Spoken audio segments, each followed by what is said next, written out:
Channel से मैं अपने व्यूअर्स जितने भी हैं उनका मैं स्वागत अभिनंदन करती हूँ।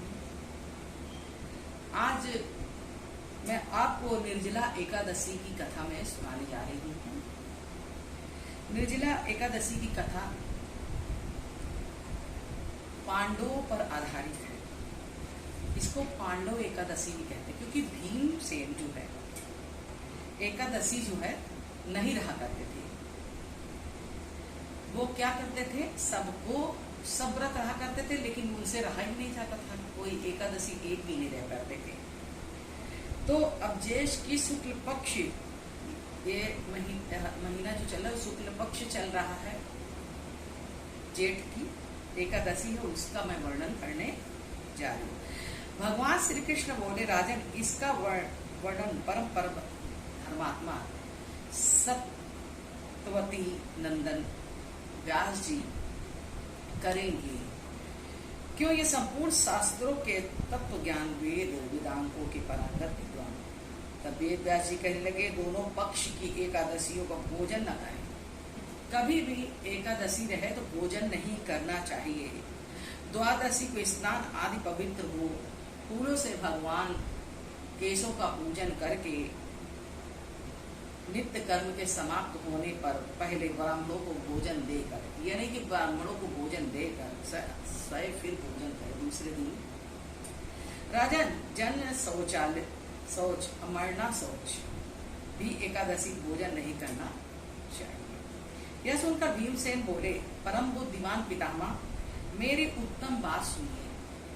राजा युधिष्ठिर, माता कुंती, द्रौपदी, अर्जुन, नकुल, सहदेव ये एकादशी के कभी भी भोजन नहीं करते थे। वो हमेशा व्रत रहा करते थे।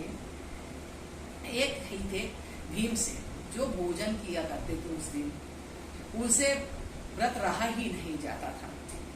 तो उनसे कहा कि आप भी एकादशी का व्रत रहा करो। तो उन्होंने कहा कि मुझसे व्रत रहा ही नहीं जाता, किंतु उन लोगों से कह दिया कि मुझे भूख नहीं सही जाएगी। उन्होंने साफ कह दिया, मुझे भूख नहीं सही जाएगी। भीमसेन की बात सुनकर व्यास जी बोले, यदि तुम स्वर्ग की प्राप्ति की अभीष्ट या चाहते हो तो नरक को दूषित समझते हुए दोनों पक्ष की एकादशी में भोजन ना करो। मतलब एकादशी के दिन जो भोजन करोगे तो नरक को वास होगा। तो नरक से बचने के लिए तुम्हें भोजन नहीं करना। भीमसेन बोले, महाबुद्धिमान पितामह, मैं आपके सामने सच्ची बात करता हूँ।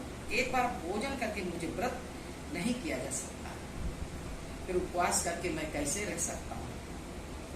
मेरे उदर में तो वक्र नामक अग्नि सदा प्रज्वलित होती है। अतः जब मैं अधिक खाता हूँ तब यह शांत होती है। जब मैं अधिक खाना खाता हूँ या अधिक चीजें खाता हूँ तभी। इसलिए महामुनि, मैं वर्ष भर एक ही उपवास कर सकता हूँ, जिसकी हमें सुलभ स्वर्ग की प्राप्ति हो सके, और मैं कल्याण का भागी हूँ। ऐसा एक व्रत मुझे बतलाइए। तब व्यास जी महाराज बोलते हैं, ठीक है भीम, ज्येष्ठ मास में सूर्य वृष राशि पर हो या मिथुन राशि पर हो, शुक्ल पक्ष में जो एकादशी हो, जो शुक्ल पक्ष की एकादशी हो, उसका यत्न पूर्वक निर्जल व्रत करो। एक ही दिन व्रत रहोगे, तुम्हें 26 एकादशी का फल मिल जाएगा। पाप क्षीण हो जाएगा, सारे पापों से मुक्त हो जाओगे। तो उस दिन क्या करना है, केवल कुल्ला आचमन के लिए मुख में, भाई बिना दंत धावन करे, मंजन करे या ब्रश करे तो कुछ काम नहीं होता। तो इसलिए प्रातःकालीन होने से पहले उठिए और कुल्ला आचमन करके मुख में जल डाल सकते हैं। उसको छोड़कर और किसी भी प्रकार का जल विद्वान पुरुष मुख में नहीं डालेंगे, अन्यथा व्रत क्या हो जाएगा, भंग हो जाएगा। एकादशी को सूर्योदय से लेकर दूसरे दिन सूर्योदय तक व्रत रहना चाहिए। सूर्य जैसे ही निकलने से पहले, जैसे ही उजाला होने से पहले ही अंधेरा, उसी समय दंत धावन मंजन ब्रश करके अपना सब दतून वगैरह करके नहा धो के भगवान से ये कहे और मांगे, हे भगवान मैं आपकी निर्जला व्रत रहने जा रही हूँ, तो मेरा स्वीकार करें। अगर आप ऐसा नहीं कहेंगे तो कैसे वो जान पाएंगे? आप उठे, अपना नहाया धोया, कुछ खाया नहीं, तो ये तो आपकी मर्जी हुई। लेकिन अगर आप कहेंगे कि हे प्रभु मैं आपकी व्रत रहना चाहती हूँ, ये आपका साथ होगा, अब मेरा निर्जला व्रत सफल होगा, तब वो सफल होगा, तो व्रत पूर्ण होगा। तदंतर द्वादशी के जल को त्याग करें, निर्मल प्रभात में स्नान करके द्वादशी दिन और ब्राह्मणों को भोजन कराएं, सुवर्ण का दान करें, सब कार्य जितेंद्र ब्राह्मणों से भोजन करें। एकादशी सबका फल निर्जला एकादशी के सेवन से मनुष्य प्राप्त कर लेता है। तनिक भी संदेह शंख चक्र गदा धारण करने वाले, शंख चक्र गदा धारण करने वाले भगवान केशव ने मुझसे कहा था कि यदि मानव सबको छोड़कर एकमात्र मेरी शरण में आ जाए, एकादशी का निराहार रहे, तो मैं पापों से सारे पापों से छूट जाता है। एकादशी के व्रत करने पुरुष को के पास विशाल विकराल आकृति, काले रंग वाले दंड पासधारी मतलब यमराज भी भयंकर यमदूत नहीं आ पाते हैं। अंधकाल में पीताम्बर धारी स्वयं स्वभाव वाले, हाथ में सुदर्शन चक्र लेकर धारण करने वाले समान वेगशाली विष्णु दूत आकर इस वैष्णव पुरुष को विष्णु के धाम ले जाते हैं। अतः निर्जला एकादशी पूर्ण यत्न करके उपवास करना चाहिए, मन को काबू में करना चाहिए, भगवान से प्रार्थना करना चाहिए। भगवान स्वयं इतने साधारण है, वो खुद ही तुम्हारे भूख प्यास को हर लेंगे। श्री हर का पूजन करें, स्त्री हो या पुरुष, उसके मेरु पर्वत के बराबर महान पाप किया हो, एकादशी के प्रभाव से वो भस्म हो जाता है। उस पहाड़ में कोट कोट स्वर्ण मुद्रा को दान करने का फल प्राप्त होता है। स्वर्ण दान। मनुष्य निर्जला एकादशी के दिन स्नान दान तप होम आदि कुछ भी करता है, वह सब अक्षय होता है। कहते हैं कि भाई अब मुझे अक्षय फल मिलेगा, अक्षय हो गया। यह भगवान श्री कृष्ण का कथन है। निर्जला एकादशी को विधि पूर्वक उत्तम रीति से उपवास करके वैष्णव